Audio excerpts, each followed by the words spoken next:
La fente, c'est cet exercice-là.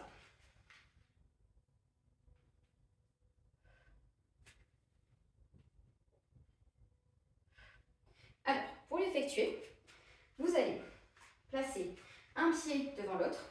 Les pieds doivent être à peu près largeur bassin. Ils doivent être assez larges. Tout simplement, ça va vous permettre de stabiliser et de maintenir le mouvement, de garder l'équilibre en fait pendant le mouvement. Dans cette position-là, vous allez fléchir le genou avant, vous mettre sur la pointe de pied du genou arrière. Vous pouvez le reculer plus si vous vous sentez un peu mieux. Et on va venir descendre en inspirant, en gardant le dos droit. On descend verticalement. Donc on ne va pas être comme ça quand on descend.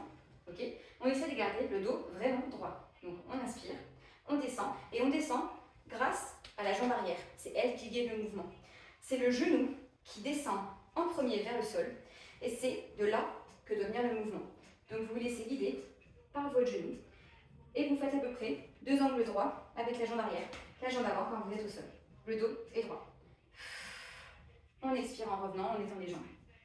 On inspire, on commence.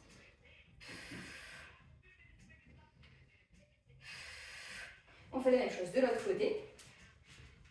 On a bien toujours les pieds bien écartés pour garder la stabilisation. On est sur la pointe de pied du pied arrière.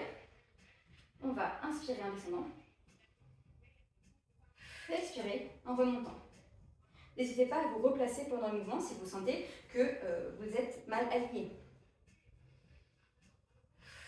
Si vous y parvenez, vous pouvez très bien aller toucher le sol avec votre jambe arrière. Voilà, donc ça s'appelle la fente frontale. C'est aussi un mouvement de base et il vient travailler essentiellement les quadriceps et les fessiers. Okay, tout dépend également de vos déséquilibres musculaires. Vous allez peut-être plus le sentir dans certaines parties que d'autres et ça, c'est complètement normal. Il y a une alternative à cet exercice qui s'appelle la fente crevette. C'est un nom assez rigolo.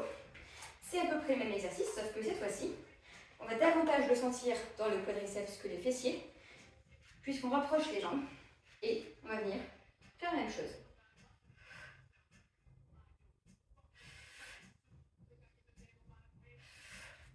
Et de l'autre côté.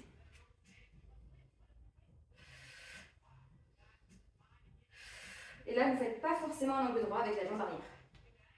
Vous allez rapprocher les deux pieds.